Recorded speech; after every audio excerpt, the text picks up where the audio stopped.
Well, you know, when you talk about religious perspective, unfortunately, this is a very serious question. I'm a rabbi, and I have to respect the opinion of the rabbis of Israel today, of the great halachic authorities. Unfortunately, many of them are more preoccupied with the safety of the Jewish people than with the destiny of the Jewish people.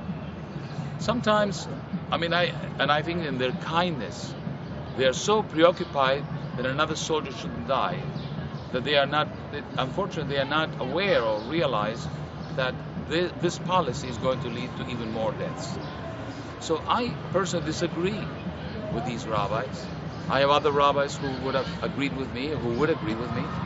And therefore, I believe that from a religious point of view, although there is a discrepancy, that today the policy should be not to return the land of Israel to the foreign hands. But from a theoretical point of view, from the point of view of the sources, it is absolutely a sin to give up the land. In fact, the great halachic authorities of the past said that to give up the land of Israel, it's forbidden.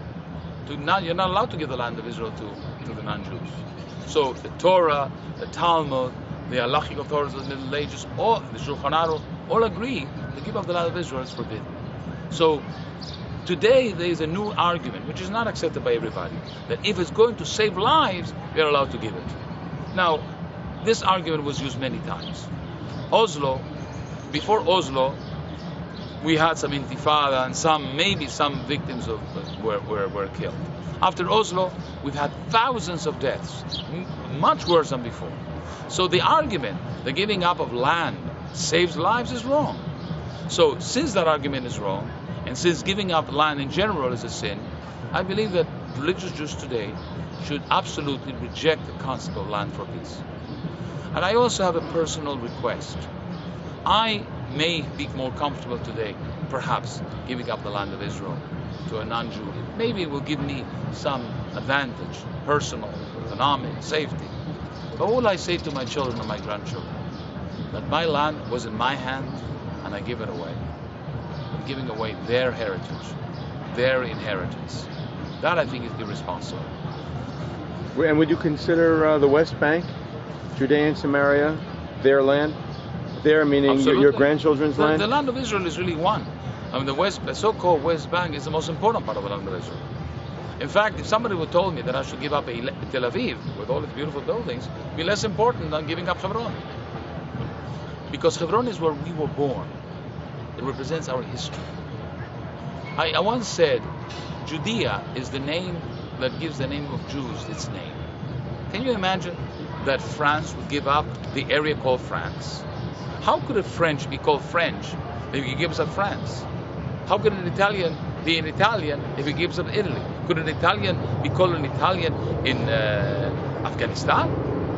Some people believe that... So we Jews give up Judea. We're giving up our identity. In fact, as I argue, that maybe somebody else living in Judea could want himself say, he's Judea, not I. We're giving up our own identity, our own history. So does Israel have the right to rule over West Bank Arabs? Israel has a right to rule over the West Bank. Those Arabs who want to be there and be ruled by Israel are welcome. And the others may have to leave. We have a right to rule over anybody if it's our territory. Why not? The concept that the Israeli left is saying we cannot rule over the Arabs is very simple. We cannot rule over people who want to kill you. We can never rule over them. And that's the point. Then we definitely should not give them the state, if that's what they want to do. We want to give them the state and weapons. We can rule over them politically, but without giving them autonomy. Israel is offering the Arabs of Israel the best program ever offered any nation that doesn't belong to that nation. And in America, you cannot be a citizen of this country if you belong to the Communist Party, if you want to destroy democracy, right? You have to pass a test. Now, Israel should have its own values. You cannot be a citizen of Israel if you do not want a Jewish state, if you do not want to live in peace with the Jews, then you are not a citizen.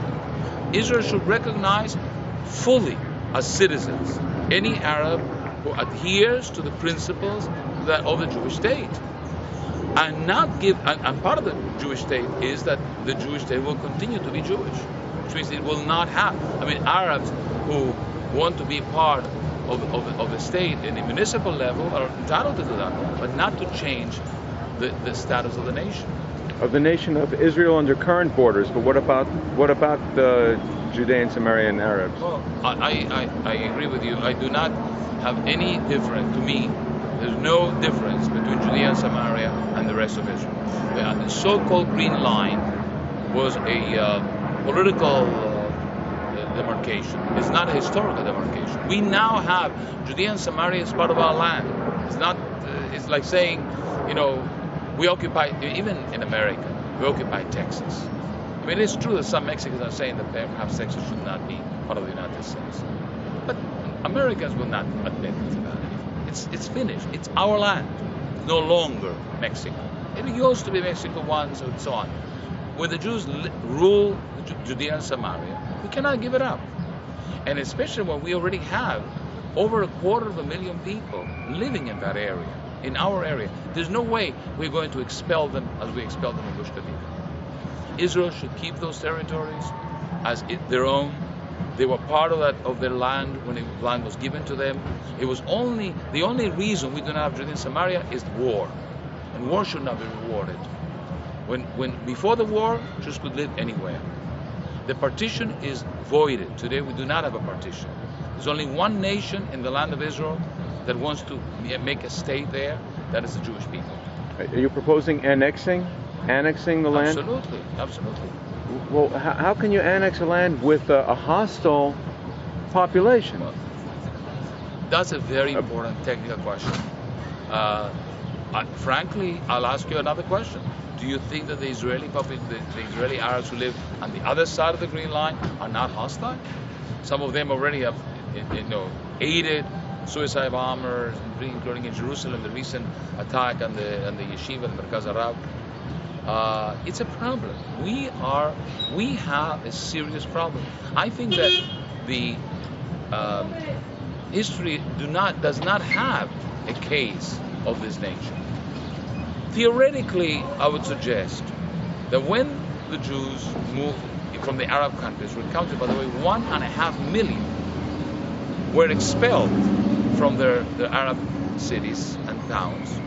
Their properties were expropriated, they were despoiled, and they came to Israel, and Israel accepted them. And the Arabs moved over to, the so-called refugees moved over to the Arab countries.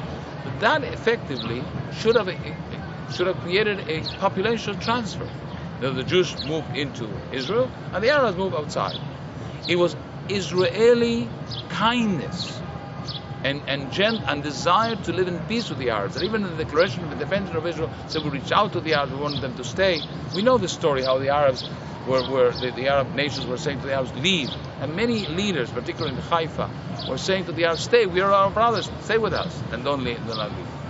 So it was unfortunately the foolishness of the Israeli and the kindness of the Israeli that has created this problem. Now that we have the problem, we have to see how we can resolve it. I think the one way to resolve it is to keep the Arabs that are going to stay in a Jewish state, and the others offer them compensation and invite them to join any of the other Arab countries. By the way, the Arab countries are not accepting these Arabs, not because they don't want more people, but because they want to continue to foment the bitterness and the acrimony that exists against the Jewish state, with the ultimate desire, as Ahmadinejad suggests, to destroy the Jewish state.